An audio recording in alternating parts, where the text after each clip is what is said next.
আল্লাহ পাক বলেন, জেনে রাখো দুঃখ এবং কষ্টের সাথে রয়েছে সুযোগ আর সুবিধা, আর অসচ্ছলতার সাথে রয়েছে উদার সচ্ছলতা। জোরে কোন সুবহানাল্লাহ। কাজে ভয় পাওয়ার কারণ নাই, হতাশ হওয়ার কারণ নাই। গুনাহ করেছো, হতাশ হয়ো না। যুবকদের গুনাহ করা স্বাভাবিক। ইউনিভার্সিটির ছাত্র, কলেজের ছাত্র, প্রফেসর, শিক্ষক, অফিসার ঘুষ খেয়েছেন, জিনা করা হয়েছে, মদ খাওয়া হয়েছে, মিথ্যা কথা বলা হয়েছে, যাই কিছু করেন না কেন ভয় পাওয়ার কারণ নাই, নিরাশ হওয়ার কোনো দরকার নাই। আল্লাহ পাক ডেকে বলেছেন, কুল ইয়া ইবাদিয়াল্লাযীনা আসরাফু আলা আনফুসিহিম লা তাকনাতু মির রাহমাতিল্লাহ। আমার আল্লাহ বলেন, ও নবী আপনি শোনায় দেন, হে আল্লাহর বান্দারা, তোমরা যারা নিজেদের উপরে বাড়াবাড়ি করেছো, নিজেদের উপরে জুলুম করেছো, অত্যাচার করেছো, আমি আল্লাহর রহমত থেকে নিরাশ হয়ে যেও না। মানুষ যদি অপরাধ করে, বাপের সাথে অপরাধ করেছে, মায়ের সাথে অপরাধ করেছে, মা বাবা সন্তানের চাইতে এত বড় কল্যাণকামী তো আর কেউ নাই, কিন্তু মা বাবা কোনোদিন বলে না আয় আমার ছেলে তোরে মাফ করে দেই, এরকম বলে নাকি? মন চায় ছেলে যদি মাপ চাইতো, খুশি হয়ে মাফ করে দিতাম, কিন্তু কেন যে আসে না, ডাকে না যে আয় মাফ করে দেই। মা বাপ আপনাকে এত ভালোবাসে, সেই মা বাপও আপনাকে বলে না যে আয় মাফ করে দেই।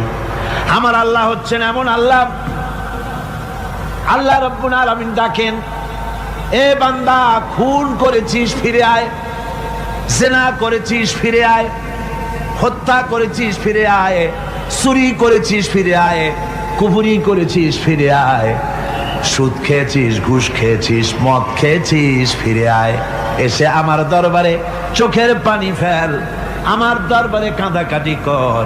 ইন্নাল্লাহা ইয়াগফিরুয যুনুবা জামিআ ইন্নাহু হুয়াল গফুরুর রহিম। আমার দরবারে চোখের পানি ফেলে কান, আমি রব্বুল আলামিন জিন্দেগীর গুনাহ মাফ করে দেব। সুবহানাল্লাহ কোন, সুবহানাল্লাহ কোন। আমার কাছে কান, চোখের পানি ফেল। আল্লাহ রাব্বুল আলামিনের কাছে বান্দার দুইটা ফোঁটা বেশি প্রিয়। একটা হলো জিহাদের ময়দানে যে রক্ত ফোঁটা দেওয়া হয়, এটা আল্লাহর কাছে প্রিয়। আর আল্লাহর ভয়তে গুনার জন্য লজ্জা করে, অনুশোচনা করে বান্দা যখন চোখের পানি ছেড়ে দেয়, আল্লাহর কাছে এটা অত্যন্ত প্রিয়। নবীজি বলেছেন, বান্দা যখন গুনার ভয়তে, আল্লাহর ভয়তে, জাহান্নামের ভয়তে অনুশোচনা করে যখন চোখ দিয়া পানি ছেড়ে দেয়, ওই চোখের পানি নাকের অর্ধেক আসতে না আসতে আল্লাহ রাব্বুল আলামিন বান্দারে মাফ করে দেন। আল্লাহ বরদাস্ত করতে পারেন না যে বান্দা কান্দুক। আমার ভাইরা, আল্লাহ রহমত, এই পৃথিবীতে আল্লাহর রহমতকে 100 ভাগ করা হয়েছে। আল্লাহ রহমতের কত ভাগ? এই 100 ভাগের 1 ভাগ সারা পৃথিবীতে ছড়াই দেওয়া হয়েছে। আর 99 ভাগ কার কাছে? আল্লাহর কাছে। এজন্য আল্লাহ রাব্বুল আলামিন বলেছেন, নাব্বি ইবাদি আন্নি আনাল গফুরুর রহিম। ও আমার নবী, সুসংবাদ দিয়ে দাও, বান্দাদেরকে শোনায় দাও যে আমি আল্লাহ তাআলা ক্ষমাশীল আর দয়াবান। হুজুর কাঁদতেছিলেন, হযরত ওমর রাদিয়াল্লাহু তাআলা আনহু এসে দেখেন হুজুর একা কাঁদতেছে। হুজুর জিজ্ঞেস করছেন, হযরত ওমর জিজ্ঞেস করলেন, হুজুর আপনি কাঁদেন কেন একা একা? হযরত ওমর বলেন, আমি যখন প্রশ্ন করলাম, নবীজি বললেন, আমার কাছে কিছু আগে জিবরাইল এসেছিলেন। জিবরাইল এসে আমাকে বললেন, আল্লাহ পাক বলেছেন, হে আমার নবী, ইসলামের ভিতরে থেকে যে সমস্ত মানুষগুলো ইসলামের ভিতরে থেকে চুল আর দাড়ি পাকায় দিছে, কিয়ামতের দিন এই লোকগুলারে আমি শাস্তি দিতে আমার শরম হবে। হযরত ওমর বলেন, হুজুর উম্মতের জন্য কত বড় খোঁজ খবর এটা, আর আপনি কাঁদতেছেন। হুজুর বলেন, ওমর তুমি জানো না, আমার কান্নার কারণ ভিন্ন। আমার কান্নার কারণ হলো যে আল্লাহ রাব্বুল আলামিন কিয়ামতের দিন দাড়ি চুল পাকা বান্দারে শাস্তি দিতে শরম করবেন, সেই দাড়ি চুল পাকা বান্দাগুলি আল্লাহর সাথে নাফরমানি করতে শরম করে না। আমি এই লজ্জায় কাঁদতেছি ভাইরা। হুজুর আল্লাহ পাক বলেন, আমার নবী, রাতের আধারে যখন একটা বুড়া আমার দরবারে হাত উঁচু করে, একটা বুড়া মানুষ রাতের আধারে যখন আমার দরবারে হাত উঁচু করে আর যখন বলতে থাকে রব্বুল আলামিন আমার পেছনের জীবনটা বড় খারাপ করেছি, এমন কোন কাজ জীবনে করি নাই যা তোমার কাছে কিছু দাবি করতে পারি, সব রকমের নাফরমানি করেছি, আজ আমি বুড়া হয়ে গেছি, কামাই করতে পারি না, ছেলে আমাকে চোখে দেখতে পারে না, পুত্রবধূ আমাকে ঘরে জায়গা দেয় না, আমার স্ত্রী আমাকে দেখতে পারে না, রোজগার করতে পারি না, হাঁটতে পারি না, চলতে পারি না, সবার কাছে আমি তিতা হয়ে গেছি, আমি দাঁড়াতে পারি না, কোমরে ব্যথা পাই, হাঁটুতে ব্যথা পাই, চলতে পারি না, কানে শুনতে পাই না, চোখে দেখতে পারি না, আর তোমার কাছে কিছু চাইয়া নেব এমন ভালো কাজও করি নাই। এইভাবে যখন বান্দা কাঁদতে থাকে আমার দরবারে, ও আমার হাবিব আমার রহমতের দরিয়ায় জোশ মেরে যায়, আমার শরম হয় এই বুড়াটারে কেমনে খালি হাতে ফিরাইয়া দেই। সুবহানাল্লাহ, সুবহানাল্লাহ। আমার আল্লাহর এত দয়া, আমার আল্লাহর এত মায়া, এত মহব্বত। আমার আল্লাহ রাব্বুল আলামিন বলেন, وَإِذَا سَأَلَكَ عِبَادِي عَنِّي فَإِنِّي قَرِيبٌ। আমার হাবিব, আমার বান্দা আমার ব্যাপারে প্রশ্ন করে, আমি বান্দার একদম নিকটে। কোরআন শরীফের ভিতরে যত জায়গায় রাসূলকে বলা হয়েছে সুয়ালের কথা, আপনাকে প্রশ্ন করা হয়, আল্লাহ তার জবাব কুল এই কথা বলে জবাব দিয়েছেন। যত জায়গায় সুয়াল এসেছে, যেমন কোরআনে কারীমের মধ্যে আল্লাহ পাক বলেন, ওয়ায়াসআলুনাকা আনিল মাহিদ, মেয়েদের হায়েজ সম্পর্কে জিজ্ঞাসা করা হয়, কুল হিয়া আযা, হে নবী আপনি বলুন। এভাবে করে কুল দিয়ে জবাব দেওয়া হচ্ছে। আবার প্রশ্ন করা হচ্ছে, ওয়ায়াসআলুনাকা আনিল আনফাল, এই গনিমতের মাল সম্পর্কে হুজুর আপনাকে, হে নবী আপনাকে প্রশ্ন করা হয়। আল্লাহ কুল দিয়া জবাব দিলেন, আল্লাহ বলেন আপনি বলেন। ওয়ায়াসআলুনাকা আনিল খামরি ওয়াল মাইসির, আল্লাহ পাক বলেন নবী আপনারে প্রশ্ন করা হয়, কুল ফীহিমা ইসমুন কাবীর, আল্লাহ কুল দিয়া বললেন তুমি বলো। আবার বলা হলো, ওয়ায়াসআলুনাকা আনিল আহিল্লা কুল হিয়া মাওয়াকিতু লিন্নাস, ও নবী আপনাকে প্রশ্ন করা হয় চাঁদের ক্রমবর্ধমান এবং ক্রমহ্রাস, এই যে বাড়ে আর কমে, পূর্ণিমা হয় অমাবস্যা হয়, কেন হয় আপনি বলুন। কুল, আপনি বলেন এটা আমি অক্ত এবং সময়, বছর আর দিন গণনা করার জন্য পৃথিবীবাসীদের জন্য বিনা পয়সায় একটা ক্যালেন্ডার বানাইয়া আকাশে ঝুলাই রেখেছি। এভাবে যত জায়গায় এসেছে আপনাকে প্রশ্ন করা হয়, তত জায়গায় আল্লাহ জবাব দিয়েছেন কুল, আপনি বলেন। গোটা কোরআন শরীফের ভিতরে এই একটি মাত্র জায়গা যেখানে বলা হয়েছে আপনাকে প্রশ্ন করা হয়, আল্লাহ এখানে বলতে পারতেন কুল আপনি বলেন, আল্লাহ তোমাদের নিকটবর্তী, এভাবে জবাব হয় নাই। এটা কায়দাটা হলো এই, আল্লাহ বলতেছেন ওয়াইজা সালাকা ইবাদি, ও আমার নবী প্রশ্ন তো আমার বান্দারা আমার ব্যাপারে করেছে, এবার আপনার জবাবের কোনো দরকার নাই, প্রশ্ন আমার ব্যাপারে আমি নিজে জবাব দিয়ে দেই, ফা ইন্নী কারীব, ও বান্দা আমার ব্যাপারে প্রশ্ন করেছিস, জবাব আমি দেই, আমি তোর সবচাইতে বেশি নিকটে। সুবহানাল্লাহ, কত নিকটে? ওয়ানাহনু আকরাবু ইলাইহি মিন হাবলিল ওয়ারিদ, তোর যে রগ এই শাহরগের চাইতেও আমি তোর বেশি কাছে। সুবহানাল্লাহ, আমার ডাক, আমার ডাক কলিজা দিয়া ডাক, অন্তর দিয়ে ডাক। মনের থেকে মানুষ যদি ডাকে, মুখের ডাক আর মনের ডাক এক জিনিস নয়। দিল সে জুবাত নিকলতি হ্যায় असर रखती है पर नहीं मगर ताकते परवाज रखती है। দিল থেকে যে কথা বেরোয় তা প্রভাব বিস্তার করে, ডানা নাই কিন্তু ওড়ার ক্ষমতা রাখে। মনের কথাই ভিন্ন, মন থেকে, দিল থেকে, কলিজা থেকে, অন্তরের গভীর কন্দর থেকে মুহাব্বতের সাথে কেউ যদি একবার বলে আল্লাহ, আল্লাহ রাব্বুল আলামিন বলেন অন্তরের অন্তঃস্থল থেকে একটি বার যদি বান্দা বলেন আল্লাহ, আল্লাহ বলেন 70 বার সাড়া দিয়া জিজ্ঞেস করি বান্দা কি চাও, আমি তোমার কাছে আছি। সুবহানাল্লাহ, আমি তোর একদম কাছে, কি চাস বল, বল আমার কাছে। এমন দয়াবান, এমন মেহেরবান, এমন আল্লাহ আমাদের। সে আল্লাহ রাব্বুল আলামিন তিনি বলছেন وَقَالَ رَبُّكُمْ উদউনি আস্তাজিব লাকুম, তোমাদের রব বলেছেন আমারে ডাকো, আমি আল্লাহ ডাকের সাড়া দিয়া দেব। সুবহানাল্লাহ। কারে ডাকতে হবে? কারে ডাকতে হবে? এই বিশাল জনসমুদ্র একযোগে চিল্লা কোন কারে ডাকতে হবে?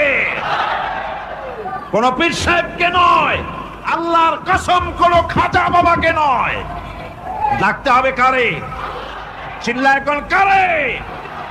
وَقَالَ رَبُّكُمْ উদউনি, তোমার রব তোমাকে বলতেছে আমারে ডাকো, আস্তাজিব লাকুম, আমারে ডাকবে আমি সাড়া দিয়ে দেব। সুবহানাল্লাহ। আল্লাহকে ডাকেন, কি চাই আপনার বলেন, কি চাই? আল্লাহর কাছে চান, আল্লাহ দিয়ে দিবে। দেওয়ার জায়গা আল্লাহর কাছে চাইবেন, আল্লাহ দিবেন। দেওয়ার জায়গা, চাওয়ার জায়গা হলো সেজদায় পড়ে যাবেন। আমার ভাইয়েরা জায়গাটা চিনায় দিলাম। মাজারে যাওয়া লাগবে না, কবরে যাওয়া লাগবে না। 2 রাকাত নামাজ পড়ে সেজদায় পড়ে গিয়া যত বিপদ আছে, মুসিবত আছে, সেজদার মধ্যে চোখের পানি ছেড়ে দেন আর কেন্দে কেন্দে জীবনের কথা বলেন। আল্লাহ রাব্বুল আলামিন আপনার আওয়াজ শুনবেন আর দোয়া কবুল করে নিবেন। কাঁদতে হবে আল্লাহর কাছে। কার কাছে? আল্লাহর কাছে। আল্লাহর প্রতি আপনি পূর্ব পশ্চিমে কতবার মুখ ঘোরালেন, এটাই কিন্তু আপনার আসল সৎ কাজ নয়। আসল সৎ কাজ হলো আল্লাহর প্রতি ঈমান আনা। এই ঈমানের ব্যাপারে 3টা দিন আমরা পার করে দিলাম, এখনো কথা শেষ হয় নাই। আল্লাহর প্রতি ঈমান আনলে পরে যে উপকারটা হবে 5ম নম্বরে, সেটা হলো কঠোর এবং কঠিন বিপদের ভিতরে বান্দার ভিতরে অবিচলতা এবং ধৈর্যের সৃষ্টি হয়ে যাবে। আলহামদুলিল্লাহ। কঠিন বিপদ মুসিবত আসলে পরে সে অবিচল থাকবে। সারা দুনিয়ার বিপদ আপদ, শত্রুতা, দুঃখ, কষ্ট, মুসিবত, জুলুম, নির্যাতন সবকিছু পাহাড়ের মতো উঁচু হয়ে তাকে ঘিরে ফেলবে, কিন্তু তাকে এক চুলও নাড়াতে পারবে না। কবি বলতেছেন সাথে জাকা রহা হ্যায় আসল সে তা ইমরোজ, সাথে জাকা রহা হ্যায় আসল সে তা ইমরোজ, চরাগে মুস্তফাবি সে শরারে বুলাবিস। সে আবহমান কাল থেকে শুরু করে মুস্তাফা সাল্লাল্লাহু আলাইহি ওয়াসাল্লামের দীপ শিখার সাথে আবু জাহেল, আবু লাহাবের অগ্নিস্ফুলিঙ্গের টক্কর লেগেই আছে। রাসূলুল্লাহর আল্লাহর দেওয়া এই বিধান, এই দ্বীনের বাতিটা টিম টিম করে জ্বলেছে। আর গোর্কি, টর্নেডো, হাজার হাজার মাইল বেগে হ্যারিকেন এসেছে, গোর্কি এসেছে, টর্নেডো এসেছে, টাইফুন এসেছে, কিন্তু এই আলো নিবাইতে পারে নাই। সুবহানাল্লাহ। এই আলো নিবাতে পারে নাই। এই শত্রুতা চিরকালের, নিবাতে পারবে না। কারণ হচ্ছে আল্লাহ রাব্বুল আলামিন বলেছেন ইউরিদুনা লিইউতফিউ নূরাল্লাহি বিআফওয়াহিহিম ওয়াল্লাহু মুতিম্মু নূরিহি ওয়ালাউ কারিহাল কাফিরুন। ওরা চায় মুখের ফু দিয়ে আমার আলোকে নিভিয়ে দেবে, কিন্তু আমি আমার আলোকে পূর্ণতা দান করব। তাতে কাফের বেঈমানদের কলজায় যত জ্বালা যন্ত্রণা হোক, আমার দ্বীন কেউ মিটাই দিতে পারবে না। সুবহানাল্লাহ। সুতরাং বিপদে অবিচলতা আসবে, সে অটল হবে, মজবুত হবে। কোরআনে কারীম বলতেছে ওয়া কাযালিকা জাআলনা লিকুল্লি নাবিয়্যিন আদুওয়াম মিনাল মুজরিমিন। এই পৃথিবীতে এমনি করে আমি সকল নবীদের শত্রু বানিয়েছি, সব পাপিষ্ঠ অপরাধীদেরকে। নবীদের সাথে বিরোধিতা করেছে কারা? পাপিষ্ঠরা, অপরাধীরা। মানুষ অত্যাচারিত হয়েছে, সাহাবায়ে কেরাম অত্যাচারিত হয়েছেন। বুখারী শরীফের হাদিসে এসেছে রাসূল করিম সাল্লাল্লাহু আলাইহি ওয়াসাল্লামের কাছে হযরতে খাব্বাব গিয়ে উপস্থিত হয়েছিলেন। হযরতে খাব্বাব বলেন, হাদিসটা এভাবে লেখা হয়েছে বুখারীতে, ওয়ান খাব্বাব বিন আরিদ রাদিয়াল্লাহু তাআলা আনহু قال شكونا إلى رسول الله صلى الله عليه وسلم وهو متوسد بردة له في ظل الكعبة। রাসূলুল্লাহর কাছে গেলাম, কাবা শরীফের কাছে গিয়ে দেখি নবীজি একটা চাদর গায়ে দিয়ে তিনি আরাম ফরমাচ্ছিলেন কাবা শরীফের ছায়ায়। সেখানে গিয়ে বললাম, আলা তাস্তানসিরু লানা আলা তাদউ লানা ইয়া রাসূলুল্লাহ, হে আল্লাহর রাসূল, আপনি কি আমাদের জন্য আল্লাহর কাছে দোয়া চাইবেন না? আপনি কি আল্লাহর কাছে আমাদের জন্য সাহায্য চাইবেন না? আমাদের লোকগুলিকে, মুসলমানগুলিকে মারতে মারতে তো শেষ করে ফেলে দিল। তারা আমাদের সুমাইয়াকে মারলো, আমাদের খাব্বাবকে উটের সাথে পায়ের দড়ি লাগায় টানলো, আমাদের খোবায়েবকে তারা আগুনের উপরে চিৎ করে শোয়ায় রাখলো, না খায় রাখতেছে, মারতেছে। কষ্টে তো শেষ হয়ে গেলাম, হুজুর আপনি কি আমাদের জন্য দোয়া করবেন না? হাদিস শরীফে এসেছে নবীজি উঠে বসলেন সোজা হয়ে। নবীজি বলেন, ও আমার সাহাবী, ও খাব্বাব শোনো, তোমাদের আগে এই পৃথিবীতে যারা দ্বীনের দাওয়াত দিতে এসেছিলেন তাদেরকে সমকালীন রাষ্ট্রশক্তি, সমাজ শক্তি তাদেরকে ধরতো। ফায়ুখাজুর রাজুলো, তাদেরকে তারা ধরতো। ফায়ুহফারু লাহু ফিল আরদ, আর তার জন্য জমিনের ভিতরে কবর বানাইতো। ওই কবর ফায়ুজালু ফিহা, ওই কবরের ভিতরে তাকে কোমর পর্যন্ত গেড়ে দিত। সুম্মা ইউতা বিল মানশার, এরপরে করাত আনতো।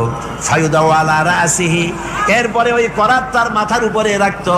ফায়ুজালু নিসফাইন, এরপরে করাত দিয়া চিড়ে জীবিত মানুষটারে দ্বিখণ্ডিত করে ফেলে দিত। মা ইয়াসুদ্দুহু যালিকা আন দীনিহি। ও আমার খাব্বাব, এত কষ্ট দেওয়ার পরেও সেই যুগের কোন মুসলমানকে, দ্বীনের দায়ীদেরকে আল্লাহর দ্বীন থেকে এক চুলো তারা সরাই দিতে পারে নাই, এক চুলো সরাতে পারে নাই। ওয়াল্লাহি, ও খাব্বাব, আমি আমার আল্লাহর নামে কসম করে বলছি, লা ইউতাম্মান্নাল্লাহু হাযাল আমরা হাত্তা ইয়াসিরা আর-রাকিবু মিন সানা ইলা হাযরামাউত।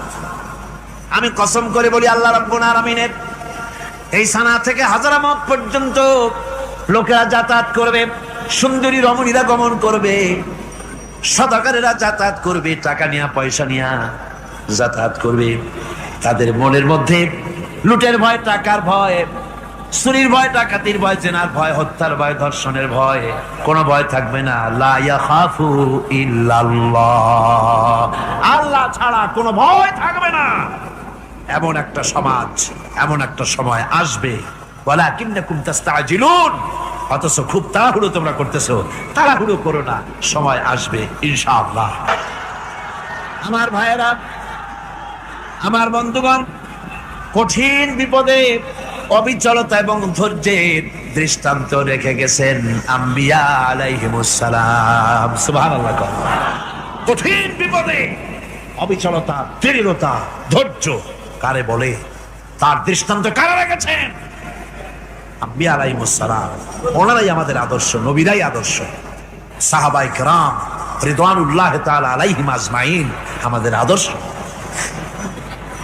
ভাইরা আমার, মুসা আলাইহিস সালামকে ফেরাউন যখন ঘিরে ফেলে দিল, কোরআনের সব কথা গল্প গুজবার ইতিহাসের জন্য লেখা হয় নাই। কোরআনের মধ্যে যা লেখা হয়েছে সব বান্দাদের উপদেশের জন্য, যাতে করে লোকেরা চিরটা কাল এর থেকে উপদেশ নেওয়া নিজেদের তৈরি করতে পারে। জোরে বলেন সুবহানাল্লাহ। মুসা আলাইহিস সালামের কথা আল্লাহ বলেন, ফেরাউন তাকে ঘিরে ফেলে দিল, পালাবার রাস্তা নাই। ফালাম্মা ترى الجمعان قال أصحاب موسى إنا لمدركون। মুসা আলাইহিস সালামের উম্মতেরা বললেন, হে মুসা, পাকড়াও হয়ে গেছি, পালাবার রাস্তা নাই। তিন দিক থেকে আমাদেরকে ঘেরাও করেছে ফেরাউনের শক্তি। সামনে কি দরিয়া, আর তিন দিকে কি ঘেরাও আন্দোলন। পালাবার পথ নাই, পালাবার পথ নাই, সারাশি আক্রমণ, ঘেরাও আন্দোলন। মুসা আলাইহিস সালামকে ঘেরাও করে ফেলেছে, পালাবার উপায় নাই। একদিকে দরিয়া, তিন দিকে ফেরাউনের শক্তি। এই যে ঘেরাও টেরাও মানে নতুন তো না, ধর্মঘট নতুন না, পুরানা জিনিস। এই পৃথিবীতে সর্বপ্রথম ধর্মঘট কিসের উপরে হয়েছে জানেন? এই পৃথিবীর প্রথম ধর্মঘট হয়েছে পেঁয়াজ, রসুন আর ডাইলের উপরে। মুসা আলাইহিস সালামের জামানায় লান নাসবিরা আলা তাআমিন ওয়াহিদ, আমরা এক রকমের খাদ্য আর খাবো না, আমাদের পেঁয়াজ দেওয়া লাগবে, ডাল দেওয়া লাগবে, রসুন দেওয়া লাগবে। সর্বপ্রথম ধর্মঘট হয় মুসা আলাইহিস সালামের জামানায়, সেখান থেকে শুরু হয়েছে। তিন দিক থেকে ঘেরাও হয়ে গেছে, পালাবার কোনো রাস্তা নেই। হযরতে মুসা আলাইহিস সালামের কাছে উম্মতেরা বললেন, পালাবার তো কোনো পথ নাই, এখন উপায়টা কি? আমাদের তো আর উপায় নাই। মুসা আলাইহিস সালাম দেখেন বিপদে পড়ে গেছেন, কিন্তু ধৈর্য হারান নাই, ভয় পান নাই। ভয় পাইছিলেন? ভয় পেয়েছেন? প্রশ্নই ওঠে না। মুসা আলাইহিস সালাম আল্লাহ পাক যাদেরকে বলেছেন উলুল আযম, রাসূল যাদের বলেছেন তার মধ্যে হযরত মুসা একজন উলুল আযম পয়গম্বর। চারটিখানি কথা না, আল্লাহ কথা বলছেন তার সাথে, কালিমুল্লাহ তিনি। সুবহানাল্লাহ। কর মুসা আলাইহিস সালাম শোনালেন, কাল্লা ইন্না মাইয়া রাব্বি সায়াহদিন। কখনো নয়, আমার উম্মতেরা ভয় পেও না, আমার রব অবশ্যই আমাকে পথ দেখাবে। সুবহানাল্লাহ। তিন দিক থেকে শত্রু, একদিকে দরিয়া, পালাবার কোন রাস্তা নাই। সেখানে দৃঢ়তার সাথে তিনি বলছেন, অবশ্যই আমার আল্লাহ আমারে পথ দেখাবে। সুবহানাল্লাহ। নবীরা এই দৃঢ়তা দেখিয়েছেন, অবিচলতা দেখাইছেন। আল্লাহ পাক মুসা আলাইহিস সালাম যখন এই দৃঢ়তা দেখালেন, এই অবিচলতা দেখালেন, সঙ্গে সঙ্গে জিবরাইল এসে হাজির হয়ে গেলেন। আল্লাহ পাক বলেন, ফাআওহাইনা ইলা মূসা আন আদরিব বিআসাকাল বাহরা ফানফালাকা ফাকানা কুল্লু ফিরকিন কাত্তাউদিল আযীম। মুসা আলাইহিস সালামকে আমি ওহী নাযিল করলাম, তাকে বললাম হাতে যে লাঠি আছে, এই লাঠি দিয়ে আঘাত করো দরিয়ার উপরে। দরিয়ার উপরে আঘাত করলেন, একটা রাস্তা হয় নাই, 12টা রাস্তা তৈরি হয়ে গেল। আর দেওয়ালগুলা পাহাড়ের মতো উঁচা হয়ে গেল। দরিয়ার ভিতরে পাহাড়ের মতো উঁচা, মজবুত 12টা রাস্তা। এবার মুসা আলাইহিস সালাম তার দলবল নিয়ে চললেন। আল্লাহ রাব্বুল আলামিন বলেন, ওয়া আনজাইনা মূসা ওয়া মান মাআহু আজমাইন। মুসা এবং তার সাথী সঙ্গীদেরকে আমি পার করে দিলাম। মুসা আলাইহিস সালাম এবং তার সাথী সঙ্গী নিয়ে যখন দরিয়ার মাঝখানে আসছে, ফেরাউন তার দলবল নিয়ে এসে গেছে। আসে দেখে নদীর মধ্যে রাস্তা। বাবা, খুব তো কায়দা। ও মনে করছে ওর বাজানের তৈরি করা ডিস্ট্রিক্ট বোর্ডের রাস্তা। ওর লোকজন নিয়ে নেমে গেছে দরিয়ার ভিতরে, ও আসছে মাঝখানে, মুসা আলাইহিস সালাম চলে গেছে ওপার, দরিয়া পার। মাঝখানে যখন এসে গেল, আল্লাহ রাব্বুল আলামিন পানিকে অর্ডার করলেন কুন।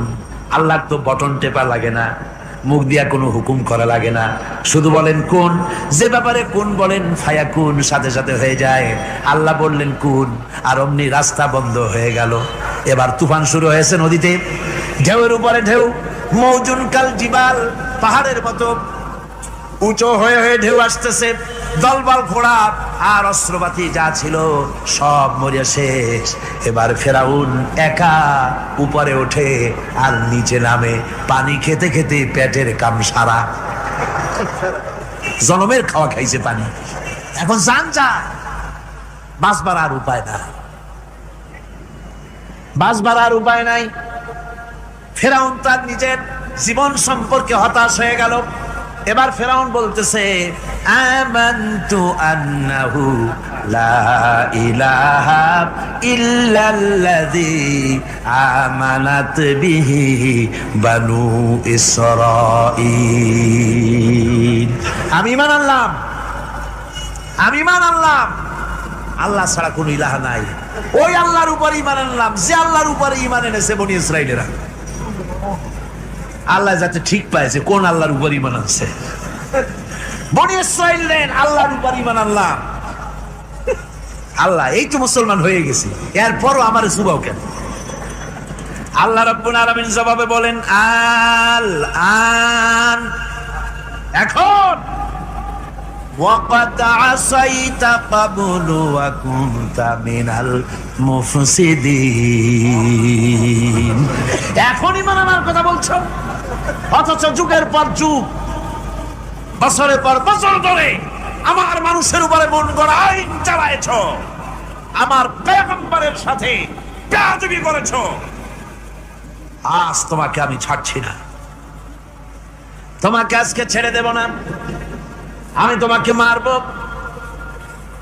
আর সমস্ত প্রাণীগুলিকে, স্থলচর প্রাণীগুলিকে আল্লাহ পাক অর্ডার দিয়া দিলেন, এই ফেরাউনের লাশকে ডুবাবি না, পচাবি না, খাবি না। আলিয়াউমা নুনাজ্জিকা বিবাদানিক, আমি তোমার শরীরে বাঁচায় দেব। পোকে খাবে না, পানিতে পচবে না, মাছে খাবে না, কুমিরে খাবে না, দুনিয়ার কোনো পশুতে খাবে না। আমি তোরে শুটকি বানাইয়া রাখবো, যাতে করে দুনিয়ার সমস্ত ফেরাউন যত যুগে যুগে আসে তোরে দেখে যেন হেদায়েত নিতে পারে। ফেরাউনকে আল্লাহ শুটকি বানায় রাখছে। আমি ফেরাউনদের লাশ দেখেছি ব্রিটিশ মিউজিয়ামে। ফেরাউন তো একটা না, অনেকগুলা। আসলটারে অবশ্য দেখিনি। ব্রিটিশ মিউজিয়ামে ওই ফেরাউনগুলার লাশ যখন অসুবিধা হয়, মমিগুলি, তখন ইংল্যান্ডে নিয়ে যায় চিকিৎসা করাবার জন্য। চোখ টোক আছে গর্তের ভিতরে, তারপরে চামড়া টামড়া হাড়ের সাথে মিশানো, ওইভাবে চেহারা দেখলে মনে হয় যে সত্যি ফেরাউনিগুলা। আর ব্রিটিশের কাম মিশর থেকে নামছে এমন কোনো জিনিস নাই। তারা ময়ূর সিংহাসনের, শাহজাহানের ময়ূর সিংহাসনের ময়ূরের বাম চোখে কোহিনূর মণি লাগাইছিলেন। শাহজাহান ময়ূরের ডান চোখে কোহিনূর মণি লাগায় নাই। কোহিনূর মণির অনেক দাম, আমি দেখে এসেছি মণি। এখন সেটা কুইন এলিজাবেথের মুকুটে শোভা পাচ্ছে। সেই মণি এমনি বলে প্রবাদে 7 রাজার ধন 1 মাণিক্য, বলেন এরকম অনেক দাম। শাহজাহান দেখালেন আমি মুসলমান, আমার কাছে এটার দাম নাই, এই জন্য ময়ূরের ডান চোখে লাগালাম না, বাম চোখে লাগাই দিলাম। এইটারে চুরি করছে। টিপু সুলতানের তরবারিটা পর্যন্ত চুরি করেছে। আজ পর্যন্ত ব্রিটিশ মিউজিয়ামে টিপু সুলতানের তরবারিটা আছে, আমি তরবারিটা দেখে এসেছি। আমার বন্ধুগণ, বলতেছিলাম যে পৃথিবীতে আল্লাহ রাব্বুল আলামিন নবীরা তাদের চরিত্র দিয়ে বিপদের মোকাবেলা করে, দুনিয়ার সামনে কঠিন বিপদের মোকাবেলা করে অবিচলতা, দৃঢ়তা দেখায় গেছেন যে কেমন করে এই পৃথিবীতে বিপদের সামনে মোকাবেলা করতে হয়। ধৈর্য ধরতে হবে। বিপদ আসবে পাহাড় সমান হয়ে, আপনাকে ধৈর্য ধারণ করতে হবে সেভাবে বুক বেঁধে। যেহেতু এটা যদি বিশ্বাস হয় যে আমার কিসমতে যা আছে তার থেকে বেশি কিছু হবে না, তাহলেই আপনার ধৈর্য আসবে, ভয় পাবেন না। কথা ঠিক কিনা কর? এবারে হযরত হুদ আলাইহিস সালাম সম্পর্কে আল্লাহ রাব্বুল আলামিন বলেন, হযরতে হুদকে যখন ষড়যন্ত্র হলো, কাফির বেঈমানেরা তাকে মেরে ফেলার জন্য যখন সরকারি ষড়যন্ত্রে লিপ্ত হয়ে গেল, হযরতে হুদ সমাজের এই চ্যালেঞ্জের মোকাবেলা করলেন। হযরত হুদ বলেন, ফাকিদুনি জামিআন সুম্মা লা তুনজিরুন ইন্নী তাওয়াক্কালতু আলাল্লাহি রাব্বি ওয়া রাব্বিকুম। আমি তোমরা তোমাদের ষড়যন্ত্র আমার বিরুদ্ধে যত পারো আমার বিরুদ্ধে ষড়যন্ত্র চালাও, এতটুকুন আমার অবকাশ দিও না। আমি এমন আল্লাহর উপরে ভরসা করেছি যার হাতের ভিতরে তোমাদেরও জান আর আমারও জান। যা পারো তাই করো। সরকার সমস্ত শক্তি একত্রিত হয়ে আমার মোকাবেলা করো। একদিকে হুদ আলাইহিস সালাম, আর একদিকে গোটা জাতি। হযরত হুদ ভয় পায় নাই। সুবহানাল্লাহ কোন। ঈমান বিল্লাহ মানুষের কলিজাকে এভাবে শক্ত করে দেয়। কোন আলহামদুলিল্লাহ। এবারে এই বিপদের, কঠিন বিপদের মোকাবেলা করে আমার রাসূল যে প্রমাণ দিয়া গেলেন, আমার রাসূল যে কঠিন বিপদের মোকাবেলা করলেন, ভাইরা আমার, হিজরতের রাতে সওর পাহাড়ের ভিতরে যখন তিনি আশ্রয় নিলেন, হযরতে আবু বকরের সাথে ছিলেন। হযরতে আবু বকর রাদিয়াল্লাহু তাআলা আনহু বলেন, হুজুর আপনি দাঁড়ান, এটা তো পাহাড়িয়া গুহা, গুহার ভিতরে সাপ থাকতে পারে, বিচ্ছু থাকতে পারে, আমি আগে ঢুকি, বিপদ যদি হয় আমার উপর থেকে হয়ে যাক। গুহার ভিতরে নেমে গুহা সাফ করলেন। এরপরে হুজুরকে ডাকলেন, হুজুর তাশরীফ নিলেন গুহার ভিতরে। এরপরে হুজুর বললেন, আবু বকর, পাহাড়ে হেঁটে হেঁটে 2-3টা পাহাড় পাড়ি দিয়া যাওয়া লাগে সৌর পাহাড়ে। মদিনার সোজা রাস্তা হুজুর ধরেন নাই, মেসফালার পথ দিয়া, জাবালে খেদোয়ার উপর দিয়া 3টা পাহাড় পাড়ি দিয়া তারপরে হুজুর গেলেন সৌর পাহাড়ে। গুহার ভিতরে হুজুর তাশরীফ নিলেন। বললেন, আবু বকর তুমি বসো, তোমার উরুর উপরে মাথা রেখে আমি একটু আরাম করি। হযরতে আবু বকর বসলেন, হুজুর তার উরুর উপরে মাথা রেখে ঘুমায় গেলেন। আর এরপরে কাফির বেঈমানেরা তালাশ করতে করতে কাফেররা এসে গেল পায়ের চিহ্ন দেখে দেখে গর্তের কাছে। হযরত আবু বকর ভয়তে কেঁদে ফেললেন, আরে আর তো উপায় নাই, এবার তো ধরা পড়ে গেছি, এবার নবীজিকে মেরে ফেলে দেবে। নবীর মহব্বতে, নিজের মহব্বতে নয়, নবীর মহব্বতে কাঁদতেছিলেন। হুজুর বলেন, হুজুরের ঘুম ভেঙে গেল। বলো, আবু বকর কাঁদো কেন? ছেলের কথা, মেয়ের কথা, বিবির কথা, বাড়ির কথা মনে পড়লো নাকি? হযরত আবু বকর বলেন, ইয়া রাসূলুল্লাহ, আল্লাহর কসম করে বলি, যেদিন ঈমান এনেছি এই কলিজার ভিতরে মা বাপ, স্ত্রী, পুত্র, পরিজন, এমনকি আমার নিজের জীবনের চাইতে আপনারে বেশি ভালোবাসি। তা কাঁদো কেন? কাঁদো কেন? হযরত আবু বকর বলেন, হুজুর ধরা পড়ে গেছি, কাফেররা এসে গেছে, গর্তের কাছে তাকালি আমাদের দেখতে পাবে, আমরা তো মাইনরিটি, ওরা তো মেজরিটি, আমরা তো ধরি মারি ফেলাই দেবে, আপনাকে মেরে ফেলে দেবে, এই জন্য কাঁদি। আল্লাহ রাব্বুল আলামিন, হুজুর তখন কি দৃঢ়তা, কি অবিচলতা, কি ধৈর্যের পাহাড় সম মনোবৃত্তি তখন দেখালেন। আল্লাহ কোরআন শরীফে চিরকাল যাতে মানুষেরা হেদায়েত দিতে পারে, সেজন্য হুজুরের কথা উঠায় দিলেন কোরআনে। আল্লাহ পাক বলেন, ইযহুমা ফিল গার ইয ইয়াকুলু লিসাহিবিহি লা তাহজান ইন্নাল্লাহা মা'ানা। ও বন্ধু, ভয় পেও না, আল্লাহ আমাদের সাথে আছেন। সুবহানাল্লাহ। আল্লাহ আমাদের সাথে আছেন, আমরা মাইনরিটি নই, আমরা মেজরিটি। আল্লাহ আছে আমার সাথে, ভয় পাওয়ার কোনো কারণ নাই। সুবহানাল্লাহ। আল্লাহ পাক বলেন, ফাআনসালাল্লাহু সাকিনাতাহু আলাইহি ওয়া আইয়াদাহু বিজুনুদিন লাম তারাওহা। আমি এদের অন্তরের ভিতরে আমি শান্তি নাজিল করে দিলাম, প্রশান্তি দিয়া দিলাম, আর আমি সাহায্য করলাম, আর এমন সব সৈন্য পাঠায় দিলাম যে সৈন্যগুলি তোমরা দেখতে পাও নাই। সুবহানাল্লাহ ওয়া বিহামদিহি। ভাইরা আমার, রাসূল করিম সাল্লাল্লাহু আলাইহি সাল্লাম এই বিপদের মাঝে, চরম বিপদের মাঝে অবিচলতা, দৃঢ়তা, কঠিন আত্মনির্ভরতা দেখিয়েছেন। এগুলি হলো ঈমানের 5ম নম্বরের উপকারিতা। আল্লাহর প্রতি ঈমান আনলে এভাবে পাহাড় সম ঈমান মজবুত হয়ে যায়। জেলের পরোয়া করি না, ফাঁসির পরোয়া করি না, শহীদ হওয়ার পরোয়া করি না, মেরে ফেলে দেবে, উড়ায় দেবে, হত্যা করবে, পরোয়া করি না। পরোয়া করি কেবলমাত্র কাকে? জনে বলেন কারে? এইরকম মুসলমান হাজার হাজার লাখ লাখ দরকার নাই, 313 জন যথেষ্ট। কয়জন যথেষ্ট? 313 জন যথেষ্ট। বদরে যারা জান দিয়ে, মাল দিয়ে দ্বীনকে প্রতিষ্ঠিত করেছিলেন, এরকম 313 জনই যথেষ্ট ছিল। এই দৃঢ়তা, এই অবিচলতা, এই ঈমান, এই ধৈর্য শিক্ষা দেয়, এই উপকার করে ঈমান বিল্লাহ। আল্লাহর প্রতি ঈমান আনলে এভাবে পাহাড়ের মতো শক্ত হয়ে যায় কলিজা। কোন আলহামদুলিল্লাহ। আমার বন্ধুগণ, এবার আমি বলবো সর্বশেষ উপকারের কথাটা বলি, মোনাজাত ছেড়ে দেব। কয়টার কথা বলছিলাম? উপকার ছয়টা উপকারের কথা বলেছি। অনেকগুলি বৈশিষ্ট্য, অনেকগুলি উপকারের মধ্যে আল্লাহর প্রতি ঈমানের 6টা উপকারের কথা 5টা বলা হয়ে গেছে। এবার 6ষ্ঠ নম্বর এবং শেষ নম্বর, এটা হচ্ছে আল্লাহর প্রতি ঈমান আনলে পরে তার দ্বারা সবচাইতে বেশি ফায়দা পায় সমাজ এবং রাষ্ট্র। কল আলহামদুলিল্লাহ, কল আলহামদুলিল্লাহ। আল্লাহর প্রতি ঈমানের দ্বারা নৈতিক সংশোধন হয় এবং রাষ্ট্র আর সমাজ সবচাইতে বেশি উপকৃত হয়। কারণ হলো ঈমানদার ব্যক্তি আল্লাহর প্রতি যে ঈমান এনেছে তার মনের মধ্যে ধারণা এটা হয়, আমার কোনো কাজ তো গোপন থাকে না।